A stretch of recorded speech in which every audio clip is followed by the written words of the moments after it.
میں سب سے پہلے حضرت مشائخ مفتی سید باقر ارشد صاحب رکن مسلم پرسنل لا بورڈ سے گزارش کرتا ہوں کہ وہ اس محفل سے اور آپ تمام سے جو ہے اس خاص برکت محفل یعنی حضرت محمد صلی اللہ علیہ وسلم جو سیرت النبی یا میلاد النبی کے طور پر ہم یہاں منا رہے ہیں اس سے مخاطب ہو کر آپ ہم لوگوں سے جو ہے یہاں پر بات کریں گے.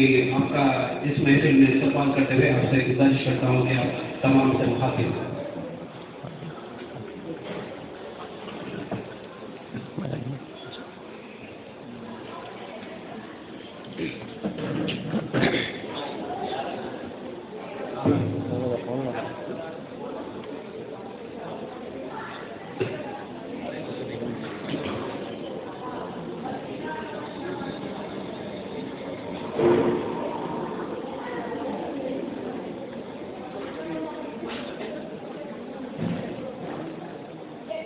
الحمد للہ والصلاة والسلام علی اہلہا اما بعد.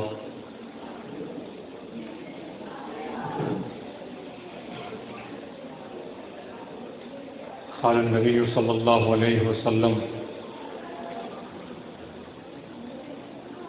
انما بعثت معلما.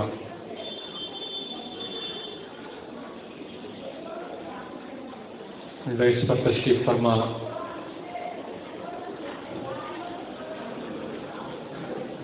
محکمہ تعلیمات ایجوکیشن ڈپارٹمنٹ کے آفیسر جناب ملک ارجن صاحب،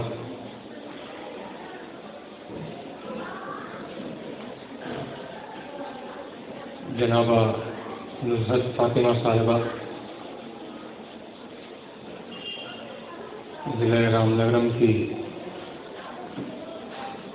محکمہ تعلیمات کی ایک معتبر آفیسر حضرت مولانا حافظ و قاری عبید اللہ خان صاحب دامت برکاتہم، دیگر دائس پر تشریف فرما عہدیداران محکمہ تعلیمات اور میرے سامنے تشریف فرما معماران قوم و ملت، معلمین و معلمات،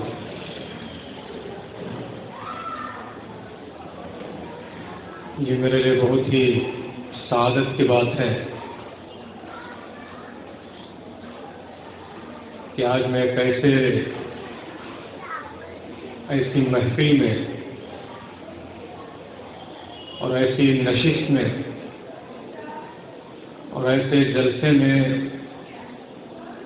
مخاطب ہونے جا رہا ہوں جو انسانیت کا سب سے اعلیٰ طبقہ ہے.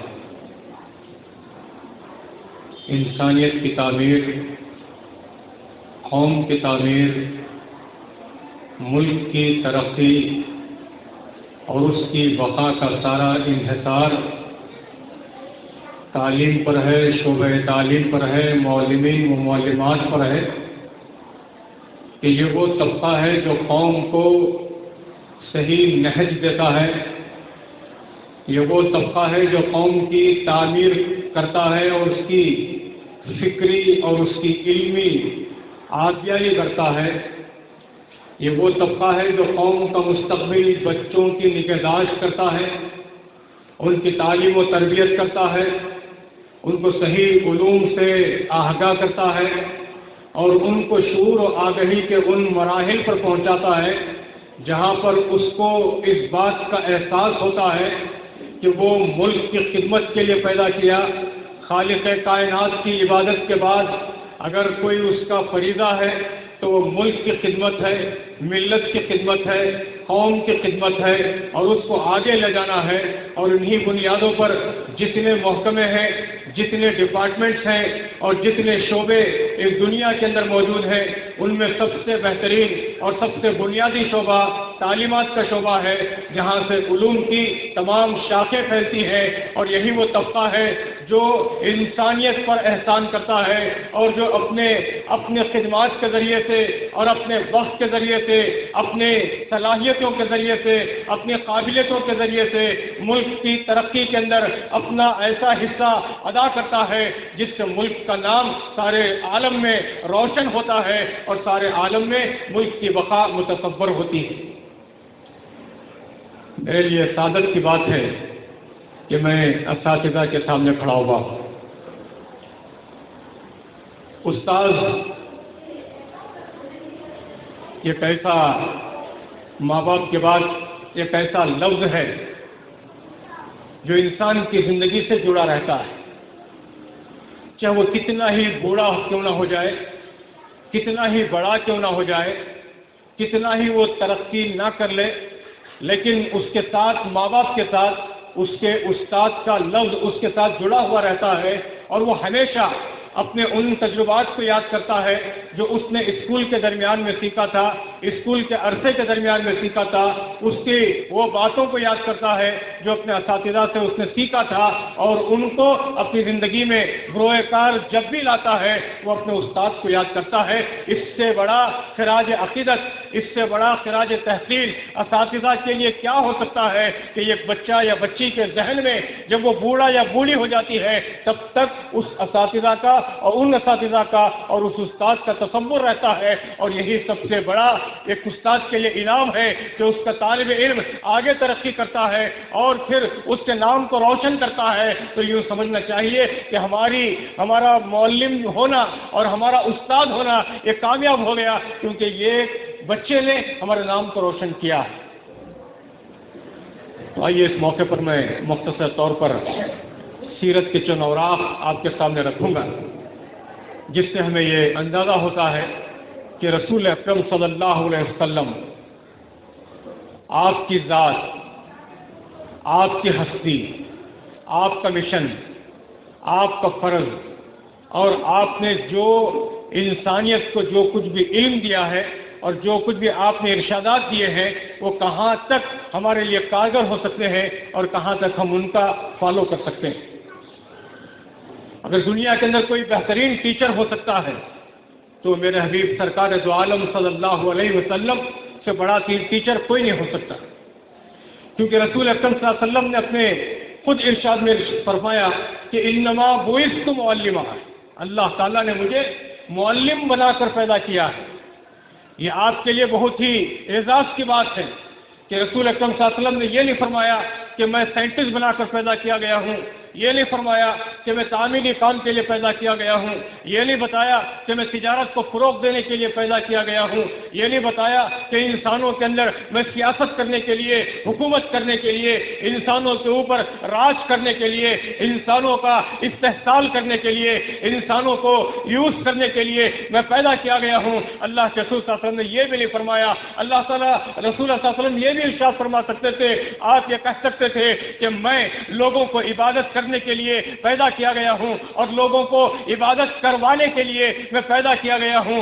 آپ نے یہ نہیں فرمایا کہ میرا مقصد صرف یہی میرا مقصد ہے کہ لوگوں کو مسجد کی طرف بلاؤں اور عبادت کے لیے لگا دوں، بلکہ آپ صلی اللہ علیہ وسلم نے ارشاد فرمایا کہ انما بعثت معلما، اللہ تعالیٰ نے مجھے معلم بنا کر بھیجا اس انسانیت کے لیے اور اس انسانی دنیا کے لیے۔ مجھے ایک استاد کا درجہ دیا گیا ہے، ایک معلم کا درجہ دیا گیا ہے، مجھے یہ بتایا گیا ہے کہ انسانیت کو سیقل کرنے کی ضرورت ہے، ان کے نظریات کو صحیح روپ دینے کی ضرورت ہے، ان کے افکار کو صحیح راستہ دکھانے کی ضرورت ہے، ان کے عقائد کو سلجھانے کی ضرورت ہے، ان کے ایمان کو پختہ کرنے کی ضرورت ہے، ان کو بتانے کی ضرورت ہے کہ زندگی کیسے گزاری جاتی ہے، دن رات کیسے بتائے جاتے ہیں، صبح کیسے ہوتی ہے، رات کیسے ہوتی ہے، شام کیسے ہوتی ہے، ان کو بتانے کے لیے کہ کھانا کیسے کھایا جاتا ہے، ان کو بتانے کے لیے کہ سونے کے عادات کیا ہے، بیٹھنے کے آداب کیا ہے، لوگوں سے ملنے کے آداب کیا ہے، ان کو بتانے کے لیے کہ معاملات کیسے کیے جاتے ہیں،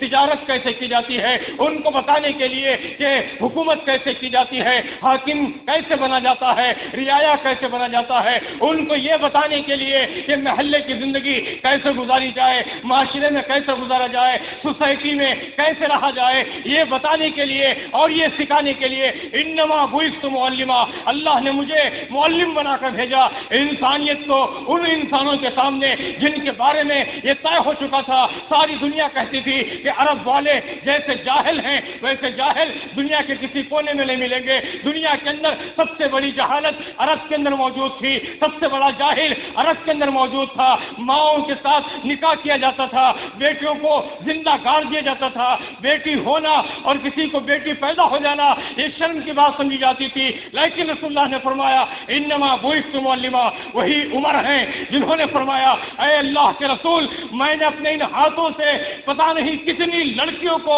زندہ دفن کیا ہے، یہ وہ عمر ہے جن کو اللہ کے رسول صلی اللہ علیہ وسلم نے امیر المومنین کا خطاب عطا کیا، یہ وہ عمر ہے جن کو اللہ کے رسول صلی اللہ علیہ وسلم نے آپ کے بعد ابو بکر صدیق کو، پھر اس کے بعد حضرت عمر کو خلیفہ بنانے کی تاکید کی تھی، یہ وہ عمر ہے جن کو اللہ تعالیٰ نے کئی آیتوں کے اندر جن کی تائید کی ہے، یہ عمر فرما رہے ہیں اے اللہ کے رسول جہالت کے موقع پر، جہالت کے ایام میں میں نے ان ہاتھوں سے پتہ نہیں کتنی بیٹیوں کو زندہ دفن کیا۔ انما بعثت معلما، رسول اللہ صلی اللہ علیہ وسلم نے ان کو سیکل کیا، ان کو تعلیم دی، ان کو بتایا کہ بیٹی کیا چیز ہے، ان کو بتایا کہ انسانیت کیا چیز ہوتی ہے، ان کو بتایا کہ ایک بیٹی کا باپ ہونا کتنا بڑا اعزاز ہے۔ آپ نے ارشاد فرمایا اگر کسی نے یہ ایک بیٹی کی پرورش کی اور 2 بیٹیوں کی پرورش کی تو اس کے لیے جنت واجب ہو جائے گی۔ اللہ کے رسول صلی اللہ علیہ وسلم نے بیٹیوں کو عزت دینے، عورتوں کو عزت دینے کے لیے اور ان کے مقام جائز مقام کو دینے کے لیے اللہ کے رسول صلی اللہ علیہ وسلم نے ان کے دلوں کو، ان کے ذہنوں کو سیکل کیا اور یہ بتایا انما بعثت معلما، میں تو تمہیں سکھانے کے لیے آیا ہوں۔ یتلو علیہم آیاتہ ویزکیہم ویعلمہم الکتاب والحکمہ، یہ آخری کا ٹکڑا آپ لوگوں کے لیے ہے۔ محکمہ تعلیمات کے عہدیدار اور اس کے ممبران کے لیے ویعلمہم الکتاب والحکمہ، اللہ کے رسول صلی اللہ علیہ وسلم کے 4 فرائض، آپ کی بنیادی طور پر 4 ذمہ داریاں، 4 ریسپانسبلٹیز آپ کو دی گئی تھی۔ یتلو علیہم آیاتہ، کتاب کو پڑھ پڑھ کر سنائے، آیتوں کو پڑھ پڑھ کر سنائے، یتلو علیہم آیاتہ ویزکیہم، اور لوگوں کا تزکیہ کرے، ان کے دلوں سے کثافتوں کو دور کرے، ان کے ذہنوں دماغ کو دھوئے، ان کی برین واشنگ کرے، ویزکیہم ویعلمہم الکتاب والحکمہ، اور ان کو کتاب اور حکمت کی تعلیم دی جائے۔ صوفیہ نے کہا کہ حکمت کے معنی سلوک کے مسائل ہیں، علماء نے کہا کہ حکمت کے معنی فقہ کی تعلیم ہے۔ اسی طرح سے اگر وہ علماء سے اور دائرہ اسلام سے اگر ذرا سا ہٹتی ہے تو عام استاد کہتا ہے، عام ایک پڑھا لکھا شخص کہتا ہے، ایجوکیشن کے اندر کسی نے اگر کوئی مقام حاصل کیا ہے تو وہ یہ کہتا ہے کہ یعلمہم الکتاب والحکمہ، حکمہ کے معنی یہ ہے کہ انسانوں کو ایسی عقل دی جائے کہ وہ ہر چیز کو پہچاننے کی اور معرفت کرنے کی ان کے اندر صلاحیت پیدا ہو جائے۔ حکمت کے معنی یہ ہے کہ انسان کو اس بات کا پتہ ہو کہ وہ کیا دیکھ رہا ہے اور اس بات کا پتہ ہو کہ وہ کیا کر رہا ہے۔ سب نے الگ الگ معنی نکالے، لیکن آج آپ دیکھتے ہیں کہ آج سائنس نے بہت ترقی کی۔ ہم یہ کہتے ہیں کہ سائنس ٹیکنالوجی نے آج ڈیجیٹل کے اندر آگے پوری زندگی کو اس نے ڈیجیٹل بنا کے رکھ دیا۔ ہماری زندگی کے اندر پورا الیکٹرانک سسٹم، ہمارے گھروں کے اندر پورا الیکٹرانک سسٹم، ہم یہ کہتے ہیں کہ یہ سائنس کی ترقی ہے، لیکن سائنس کو تحریک اگر ملتی ہے، سائنس کو اگر کسی نے سبق دیا ہے تو میرے حبیب سرکار دو عالم صلی اللہ علیہ وسلم نے قرآن مجید کے ذریعے سے دیا ہے۔ آج آپ کو کوئی حیرت نہیں ہوتی. مثال کے طور پر میں مثال دے رہا ہوں کہ میں نماز کے مصلی پر کھڑا ہوا ہوں، جیسے میں سلام پھیرتا ہوں فوراً فون نکالتا ہوں اور نکال کر میں اس کو آن کر کے کہتا ہوں کہ تم سٹی مارکیٹ کو نہیں بلکہ شیواجی نگر کو جاؤ. مجھے کیسے پتا چلا کہ وہ سٹی مارکیٹ میں ہے؟ مجھے کیسے پتا چلا کہ وہ بنگلور کے اندر ہے؟ میں کچھ نہیں دیکھتا، صرف سلام پھیرتا ہوں اور فون اٹھاتا ہوں، دیکھتا ہوں اور آن کر کے کہتا ہوں کہ تم سٹی مارکیٹ نہیں بلکہ شیواجی نگر کی طرف جاؤ. حضرت عمر ایک مرتبہ امامت کے اندر موجود ہیں، آپ نماز پڑھا رہے ہیں، جمعہ کا موقع ہے، خطبے کے وقت آپ ممبر پر کھڑے ہوئے ہیں، ممبر میں لوگوں سے خطاب کر رہے ہیں، جو مسجد میں لوگ موجود ہیں ان سے خطاب کیا جا رہا ہے. اس وقت نہ سیل فون، اس وقت نہ واٹس ایپ، اس وقت نہ فیس بک، اس وقت نہ ٹویٹر، اس وقت کوئی چیز نہیں تھی کہ یہ ایک دوسرے کو کمیونیکیشن کا. لیکن حضرت عمر رضی اللہ عنہ ممبر پر کھڑے ہوئے ہیں اور آپ نے یہ ارشاد فرمایا اور کہتے کہتے کہا کہ الا جبل الساری، وہاں نہیں ادھر جاؤ، اس پہاڑ کی طرف جاؤ. یہ آپ نے ان لوگوں کی طرف نہیں کہا بلکہ ان لوگوں کی طرف جو فوج میدان میں تھی، لشکر میں تھی. حضرت عمر اس وقت اس کو اشارہ دے رہے ہیں کہ تم اس طرف مت جاؤ بلکہ اس کی طرف جاؤ، پہاڑی کی طرف جاؤ، پہاڑی کی طرف جاؤ، دشمن تمہارے پیچھے ہے. تو آج اس وقت دنیا نے انکار کر دیا کہ یہ کیسی بکواس ہے. نعوذ باللہ، نعوذ باللہ. حضرت عمر ممبر پر کھڑے ہوئے ہیں اور ہزاروں میل کے بعد وہاں پر فوج ہے اور فوج کو آپ احکام دے رہے ہیں. لیکن آج انٹرنیٹ نے، آج موبائل نے، آج سیٹلائٹ فون نے اس بات کو ثابت کر دیا. بلکہ آگے بڑھ کر آپ یہ کہیے کہ آج ٹیلی پیتھی نے اس بات کو ثابت کر دیا کہ ہزاروں میل دور آدمی اگر رہے لیکن وہ اس سے بات کر سکتا ہے اور اس کی حالت کو وہ جان سکتا ہے. اس واقعے پہ آپ غور کریں تو آپ کو پہلو نکلیں گے کہ ترقی سائنس نے کی لیکن اس کا صحرا اسلام کو، قرآن کو جاتا ہے. تو میں کہہ رہا ہوں، بات مختصر کر رہا ہوں. اس کے بعد بہت سے حضرات ہیں، مولانا ہیں اور ہمارے آفیسر صاحب ہیں، ان کو بھی خطاب کرنا ہے. میں اپنی بات کو مختصر کر رہا ہوں. تو رسول اکرم صلی اللہ علیہ وسلم نے یہ ارشاد فرما کر ایک اعزاز دیا اساتذہ کو کہ انما بعثت معلما. آئیے کہ اس حدیث، اس ارشاد کی روشنی میں ہماری ذمہ داریاں کیا ہیں. مجھے بہت ہی سن کر فخر ہوا کہ چند پٹن کے اندر 100 سے زیادہ معلمات اور معلمین ہیں جو سرکاری اسکولوں میں کام کر رہے ہیں. آج آپ دیکھتے ہیں کہ پرائیویٹ اسکول کا زمانہ ہے، ہر کوئی ترجیح پرائیویٹ اسکول کی طرف دے رہا ہے. اور اس کے اندر جو ہے میرا بھی ایک چھوٹا سا اسکول، یوں سمجھے کہ ابھی اس کا چٹانا نہیں ہوا ہے بلکہ ابھی وہ پیدا ہوا ہے. تو سب نے جو ہے بزنس بنایا،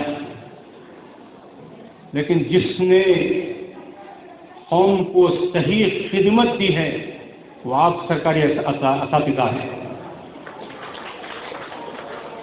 آپ کے سر وہ صحرا جاتا ہے کہ جتنے بھی بڑے آفیسر یہاں پر موجود ہیں یہ کوئی پرائیویٹ اسکول میں پڑھا ہوا نہیں ہے. میں نے سرکاری اسکول میں تعلیم حاصل کی، وہیں سے پڑھا اور وہیں پر میں نے PUC ہائی اسکول میں کیا اور وہیں سے میں حیدرآباد کے لیے روانہ ہوا.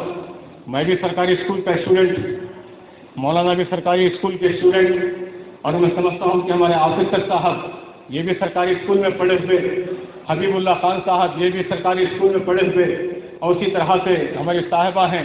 یہ جتنے بھی یہاں پر بڑے بڑے لوگ، بڑے بڑے عہدیدار ہیں، انہی سرکاری اسکولوں کے تختوں پر بیٹھ کر انہوں نے تعلیم حاصل کی ہے. جہاں پر نیچے بٹھایا جاتا تھا، جہاں پر گیہوں کی اپٹ پکائی جاتی تھی اور اس کو کھلایا جاتا تھا، اور وہی کھا کر وہیں پر بیٹھ کر نیچے تختوں میں بیٹھ کر اور اس کی خستہ حالت میں رہتے ہوئے آج اس مقام پر پہنچے ہیں. یاد رکھیے کہ ہائیجین جو ہونا چاہیے، پاکی صفائی ہونا چاہیے، وہ اسکولوں کے در و دیوار کو نہیں بلکہ دلوں کے اندر اور استاد کے دماغ کے اندر، اور اس کے ساتھ ساتھ بچوں کے دلوں کے اندر اس بات کو بٹھانا چاہیے کہ ہمیں پاکی صفائی نظریات میں لانے کی ضرورت ہے، افکار میں لانے کی ضرورت ہے، عقائد میں لانے کی ضرورت ہے، ایمان میں لانے کی ضرورت ہے، اخلاق میں لانے کی ضرورت ہے، کردار کو بنانے کی ضرورت ہے۔ اس کے اندر علم کو دیکھا جاتا ہے، علم در و دیوار کا نام نہیں ہے، علم کو خطوں میں نہیں بانٹا جا سکتا، علم کو مذہبوں میں نہیں بانٹا جا سکتا، علم کو جماعتوں میں نہیں بانٹا جا سکتا۔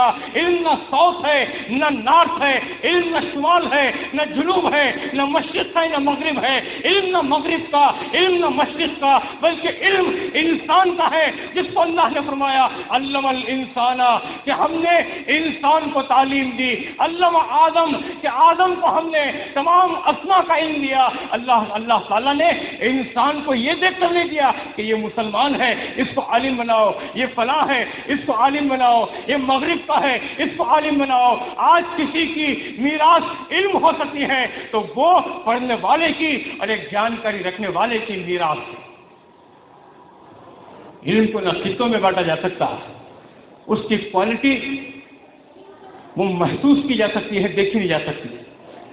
آج بڑے بڑے اسکول ہیں جنہوں نے دعویٰ کر رکھا ہے کہ ہم نے اتنا رزلٹ کیا ہے، اتنا رزلٹ کیا ہے، اور بہت سے دعوے ہو رہے ہیں، لیکن آپ لوگوں کی ذمہ داری ہے کہ اس روایت کو اللہ کے لیے باقی رکھیں۔ سرکار کی طرف سے آپ کو ایڈ ہے اور آپ کے پاس پورے وسائل ہیں، کوئی ایسا نہیں ہے کہ سرکار نے کہیں پر کمی کی ہے۔ آفیسر صاحب بیٹھے ہوئے ہیں، ہر طرح کی اسکیمیں آ رہی ہیں، ہر طرح کے جب بھی کوئی بات آتی ہے ڈپارٹمنٹ کے اوپر تو اس وقت جو ہے فوراً اس کی جو ضروریات ہوتی ہیں اس کو پوری کرنے کے لیے ایسے اسمارٹ آفیسرز موجود ہیں جو ہر وقت قوم کی خدمت کے لیے تیار ہیں۔ تو آپ لوگوں کو چاہیے کہ آپ اس شعبے کو اور نکھاریں، بچوں کو راغب کریں اور بچوں کو پڑھائیں، سکھائیں۔ بچوں کو آپ کسی بھی طرح سے سکھا سکتی ہیں۔ میں ایک چھوٹی سی بات کر رہا ہوں، اگر آپ اس کو برا نہ مانیں اور اس کو آپ جو ہے صرف ایک لطیفے کی حد تک آپ اس کو لیں۔ ہم 6ویں 7ویں جماعت میں پڑھتے تھے، ہماری استاذ صاحبہ ہیں، ابھی بھی باقاعدہ حیات ہیں اور اساتذہ بھی ہیں، میں نام نہیں لوں گا لیکن میں ان کو یہیں سے سلام کرتا ہوں۔ وہ آتی تھیں، آج کی ٹیچر ہے، جیسا میں سوچ چاہتا ہوں میں جا کر دیکھتا ہوں تو وہ ہر وقت کھڑی ہوئی ہے، ہر وقت اس کو کہہ رہی کہ یہ فار ایپل، یہ فار ایپل، یہ فار ایپل۔ 25 بار بولنے کے بعد بھی جو ہے بچے کو جب پوچھا تھا کہ یہ فار، تو بچہ خاموش۔ اور ایک وہ ہماری ٹیچر تھی، جب اس کو ہم آپا کہتے تھے اس وقت، تو ہماری آپا تھی، وہ سیدھا آتی، آ کر کرسی پہ بیٹھ جاتی تھی۔ جو لکڑی کی کرسیاں ہیں یہ سرکاری اسکولوں کی شان ہے، لکڑی کی کرسی جو 5 سال 10 سال بھی چلتی ہے، وہاں کا فرنیچر، اس پر بیٹھتی تھی اور دونوں پیر اٹھا کر جو ہے جیسا ہم کہتے ہیں کہ آلکٹ مالکٹ ادب بن کر بیٹھ جاتی، اپنی پرس میں سے کوئی کتاب نکال کر سامنے رکھ لیتی، وہ ہندی میں ہوتی تھی کتاب، پھر کہتی کہ پڑھو رے ماٹھی ملے، پڑھو، کیا پڑھنا ہے؟ وہ کیلی کا سبق پڑھو۔ اس کیلی اور اس کی گائے، اس کا سبق تھا، کیلی کا سبق پڑھو سبھی۔ ہم سب پڑھنے لگ جاتے اور وہ ہندی کا ناول پڑھنے لگ جاتے، پورا 1 گھنٹہ پڑھتی، ہوگا تیرے پڑھ کو، ہوگا پڑھ کو، میرا جو ہوگا لکلے سیکھ چلے جاتے۔ لیکن ہم نے اس وقت اردو میں 80 سے زیادہ مارکس لیے، کیوں لیے ہیں؟ استاد کی توجہ، استاد کو پڑھانا نہیں پڑتا۔ آج آپ دیکھتے ہیں کہ آج اسمارٹ کلاس کیا ہے؟ اسمارٹ کلاس کا مطلب یہ ہے کہ کوئی ان کوالیفائڈ ٹیچر بھی وہ کلاس چلا سکتی ہے۔ No qualification required for smart class. لوگ کہتے ہیں کہ کمپیوٹر ایجوکیشن کی ایک لائن ہے، میں کہتا ہوں کہ کمپیوٹر ایجوکیشن نہیں، کمپیوٹر کو ایجوکیشن نہیں کہا جا سکتا۔ کمپیوٹر کو ایجوکیشن میں لایا نہیں جا سکتا. کمپیوٹر جو ہے ایجوکیشن کو سیکھ کرنے میں، اس کو حاصل کرنے میں ایک ذریعہ ہے. Smart phone, computer, calculator. کیا کیلکولیٹر ایک علم ہے؟ کبھی آپ کو کیلکولیٹر چلانا سکھایا کسی نے؟ وہی ہے، وہ چھوٹا کیلکولیٹر ہے اور یہ بڑا ہے. اسمارٹ کلاس کیا ہے؟ وہ ایک ذریعہ ہے، وہ علم نہیں ہو سکتا. اسے کوئی بھی انکوالیفائڈ ٹیچر کر سکتی ہے. لیکن کتاب کی پڑھائی، جو سرکاری اسکول میں جو نصاب ہمارا موجود ہے، تو یہ پورے جتنے بھی گیان والے ہیں، جتنے بھی بڑے بڑے ماہر تعلیمات، ایکسپرٹس ہیں ایجوکیشن کے اندر، ان لوگوں نے سوچ وچار کے بعد منسٹری کے ذریعے سے وہ نصاب دیا گیا. اور اس کے بدلے میں ہم کہتے ہیں کہ اسمارٹ کلاس ہے، فلاں ہے، فلاں ہے. یہ سب چیزیں جو ہے وہ تو ہم بھی لائیں گے میں بریک فیوچر کے اندر. اور ہم بھی جو کہتے ہیں کہ ہمارے اسکول بہتر ہے، آپ اپنے بچوں کو داخل کریں. آپ جو ہے اسکول میں جاتی ہیں، سرکاری اسکول میں، آپ کے گھر میں دیکھ کر کرنے والا بچوں کو نہیں ہے، اپنے اسکول میں لے جائیں گے تو بچہ بگڑ جائے گا، ہمارے بریک فیوچر میں ڈال دیں آپ. ہم بھی یہی کہیں گے. ایک بزنس ہے، یہ جو ہے کارپوریٹ بزنس ہم نے بنایا ہے، لیکن سرکاری اسکولوں کی حفاظت کی آج اس لیے ضرورت ہے کہ یہ حفاظت کرنا ہمارا شرعی فریضہ ہے. کیونکہ رسول اللہ صلی اللہ علیہ وسلم نے ارشاد فرمایا انما بعثت معلما. آخر میں آپ کے سامنے ایک بات کرتے ہوئے اپنی بات کو ختم کروں گا کہ اللہ تعالیٰ نے آپ کو یہ موقع دیا ہے کہ آپ قوم اور ملت کی تعمیر کریں. شاگرد جو بھی آپ کے ذہن آپ کے پاس آتا ہے تو یہ اس کو آپ اپنا بچہ سمجھیں. جیسا کہ میں نے کہا ہے کہ 3 نام انسان کی زندگی میں رہتے ہیں: اللہم اغفر لی ولوالدی ولی استاد. اے اللہ میرے والدین کی مغفرت فرما اور میرے استاد کی. میری زندگی میں 3 ہستیوں کا ہاتھ ہے، 2 میرے والدین ہیں اور تیسرا جو ہے میرا استاد ہے، چاہے کوئی بھی استاد ہو. کانڑا اسکول کے کیشوراؤ صاحب تھے جن سے میں نے کنڑا سیکھی ہے اور کنڑا آج بھی بولتا ہوں، ٹوٹی پوٹی بولتا ہوں. لوگ سمجھ جاتے ہیں کہ میاں کہنا کیا چاہ رہے ہیں، لیکن پراپر بول نہیں سکتا. لیکن جو ہے وہ میرے استاد ہیں.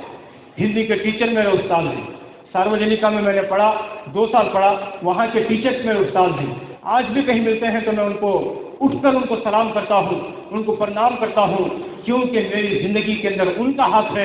اسی طرح سے ہر بچہ، ہر طالب علم، ہر اسٹوڈنٹ کی زندگی میں آپ کا حصہ ہے. آپ کے اسٹوڈنٹ کسی اور کے نہیں ہیں بلکہ آپ کے روحانی بچے ہیں. آپ ان کی صحیح انداز میں سیکل کریں گی، ان کے افکار کی، ان کے نظریات کی، ان کے اخلاق کی، اور ان کو دنیا میں جینے کا ہنر دینے کی اگر آپ کوشش کریں گی تو میں سمجھتا ہوں کہ آپ نے اپنے پیشے سے انصاف کیا ہے. اسلام کیا ہے اور علم کیا ہے، یہ 2 باتیں ہیں. وے آف لائف، زندگی گزارنے کا نام اسلام ہے، اور اسی طرح سے زندگی گزارنے کے طریقوں کو سیکھنے کا نام علم ہے. اللہ تعالیٰ سے دعا ہے کہ اللہ تعالیٰ صحیح معنی میں ہم کو علم کی قدر کرنے، معلمین کی قدر کرنے اور معلمات کے قدر کرنے کی توفیق عنایت فرمائے اور ان کو بہتر اجر عطا فرمائے. یہ قوم و ملت کی تعمیر میں اور قوم و ملت کی ترقی کے اندر ان لوگوں کا ہاتھ ہے. اور یہ جو طبقہ جو ہمیشہ سے کہا جاتا ہے کہ یہ طبقہ نچلا طبقہ ہے، الگ طبقہ ہے، اس کی کوئی ویلیو نہیں ہے، لیکن میں سمجھتا ہوں کہ اسلام کے اندر، کسی بھی مذہب کے اندر، صرف اسلام ہی نہیں بلکہ کوئی سا بھی مذہب آپ اٹھا کر لیں، ہر مذہب کے اندر ٹیچر کی اور استاد کی اور اسی طرح سے سکھانے والے کی بہت بڑی اہمیت اور بہت بڑا مقام ہے. آمین. واقع الدعوانا ان الحمدللہ رب العالمین.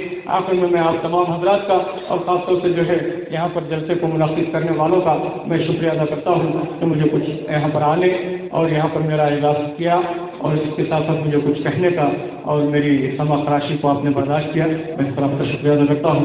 جزاکم اللہ خیر واحسن الجزاء. شکریہ.